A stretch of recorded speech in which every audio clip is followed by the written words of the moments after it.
This is a Sports Catastrophe production.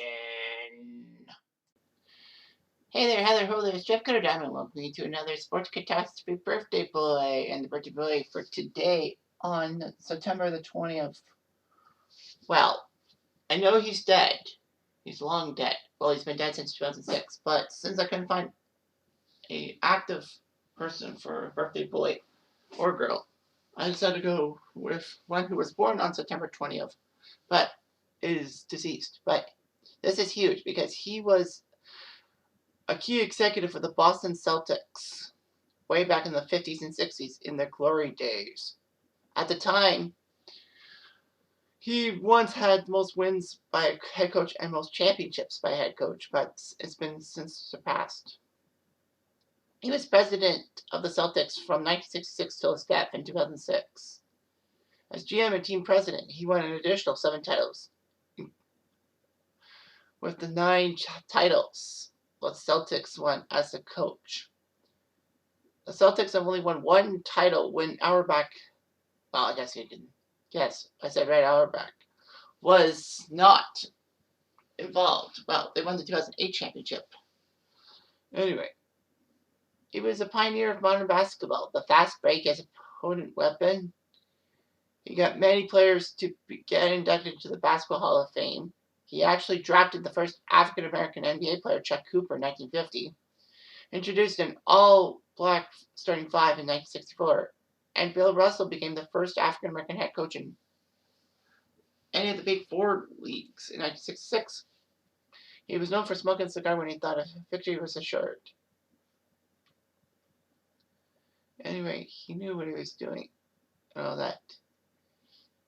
He does have a retired number for the Celtics, the number 2. I don't know why number 2. It should be number 1. But I think that was for the owner. Anyway, so Red Auerbach was born September 20th, 1917 in New York City. So, yeah, he was born September 20th. He began coaching high school basketball in Washington, and then in 1943 he went to the Navy for 3 years. And caught the eye of a Washington millionaire who hired him to coach Washington in the new formed Basketball Association of America, the NBA's predecessor. Auerbach led a fast break-oriented team to 49 wins, which was pretty good until they lost in the playoffs to Chicago. Washington, unfortunately, lost a tiebreaker the next year to make the playoffs. And in 1949, Washington got to the BAA finals but lost to Minneapolis. The next season, the BAA and the NBL merged to be the NBA. Auerbach thought he needed to rebuild the squad, but the owner said no, and Auerbach said, screw you, I'm not going to play for Washington. So he became assistant coach of Duke's basketball team and would help Dick Groat out. But Auerbach left Duke when the owner of Tri-Cities Blackhawks, yes, that was an NBA team, named Ben Kerner, gave him the green light to rebuild the team from scratch. So he did it.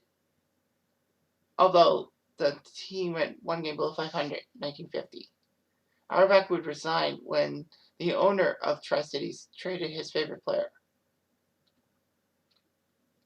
So prior to the 1950-51 season, Walter Brown, owner of the Celtics, was trying to turn around his struggling and financially strapped franchise. Brown actually asked a gathering of sports writers, I don't know anything about basketball, who would you want as coach? And they said Auerbach. So he hired Auerbach. In the 1950 NBA draft, Auerbach snubbed Bob Cousy, infuriating the Boston crowd. And he argued that the flashy Cousy lacked the poise to make his team. And then he drafted Chuck Cooper, the first black player to be drafted. And that. So anyway, Cousy actually was drafted by Tri-Cities, but refused to play for them. Then he went to the Chicago Stags, and then by draw, I think, he went to Boston. So the Celtics got him anyway, even if they didn't draft him. The Celtics would win 39 games and go to the playoffs, but lose to the Knicks. Auerbach in 1951 would make a great draft pick, getting Bill Sharman, and put the high-octane fast break into play. The Celtics would make the playoffs for many years, but couldn't win the big one. But that was one thing. 1956 started the dynasty. Auerbach wanted Bill Russell. So via a crafty trade that sent his main center, Ed McCauley, and Cliff Hagan to St. Louis, he acquired Bill Russell's rights. In the same draft, he picked up Tom Heinsohn and also Casey Jones, who was Bill Russell's college teammate at San Fran. So he decided to drill everyone on playing good defense, even if you're a top scorer. So Auerbach emphasized role players like Frank Ramsey and John Havlicek, who would be pretty good and be some of the most legit sixth man or bench players in NBA history. Don Nelson would do that too. So the Celtics will win 9 out of 10 NBA titles between 1957 and 66. The Hawks won the other one, if you must know. And they perennially beat the Lakers, taking them out 6 times in the finals. And also denying Will Chamberlain a title because, Will Chamberlain was on Philly, which was in the same group as Boston. So anyway, the Celtics didn't have a dominating scorer. It was just teamwork and all that.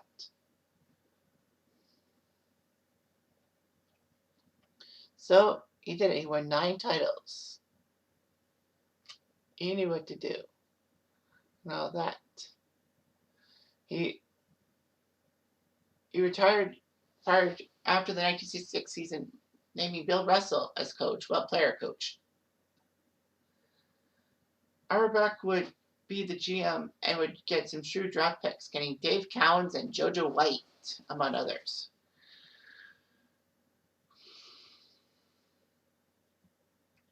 Auerbach knew what he was doing and all that. Although he would trade Paul Silas and Paul Westphal because they wanted salary increases, which would have been higher, would made him higher than Dave Cowens. And Auerbach said, no, Cowens is part of the team.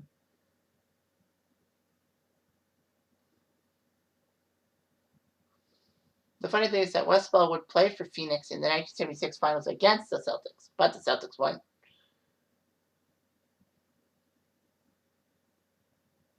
Auerbach said he didn't think he should have let Silas go, even after Cowan said he wanted the contract.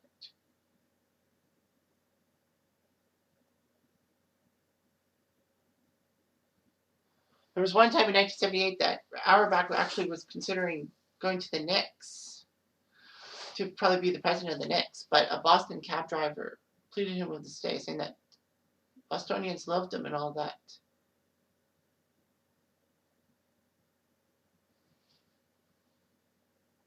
He drafted Larry Bird in 1978, knowing that Bird did have a year of college eligibility remaining, but he was a junior eligible. He said he would wait until Bird arrived.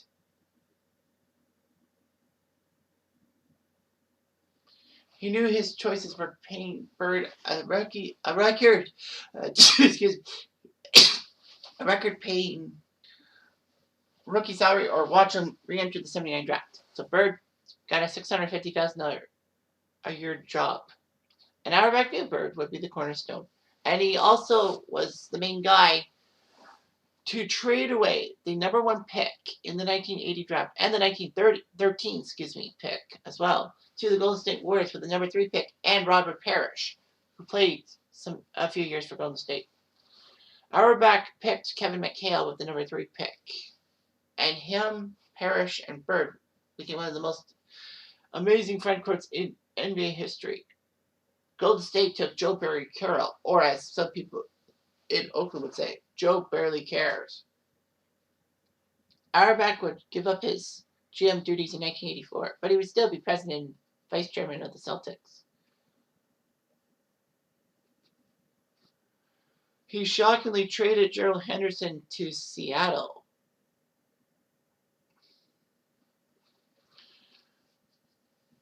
But that Seattle first round pick in 1986 was the number 2 pick. Ended up being number 2, and that was Len Bias's pick. Sadly, though, Len Bias would not be in Celtic colors because he had a cocaine overdose 24 hours after he was drafted.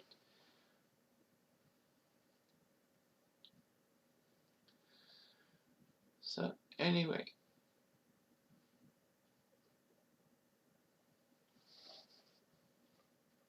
You know, Auerbach knew what he had to do.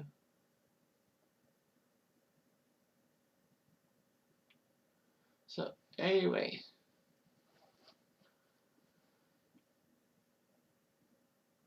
Boston restaurants would say no cigar or pipe smoking except for Red Auerbach.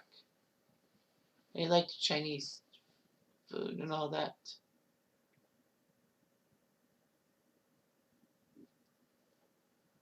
Anyway, it was amazing and all that. Auerbach would die of a heart attack at the age of 89 on October 28, 2006.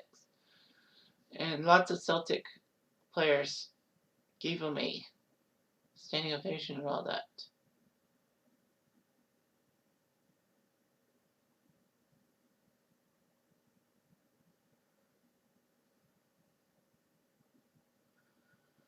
So anyway,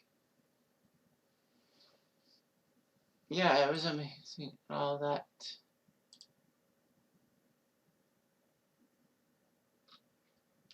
So yeah, Ray Auerbach has a great legacy in Boston sports. At a time that the Patriots were not really that good. The Red Sox had the curse of the Bambino. The hockey team winning 2 Stanley Cups in the 1970s. Boston sports would be defined by the Celtics and Red Auerbach. Breaking down the color barrier, the fast break offense. He was, true sense of the word, one of the best coaches of all time. His 938 wins took a long time for a coach to break, and that was Lenny Wilkins in the 90s. But yeah, 99 playoff victories. That's still one of the best yet, and you can count on it. Anyway, I'm Jeff Diamond. I do.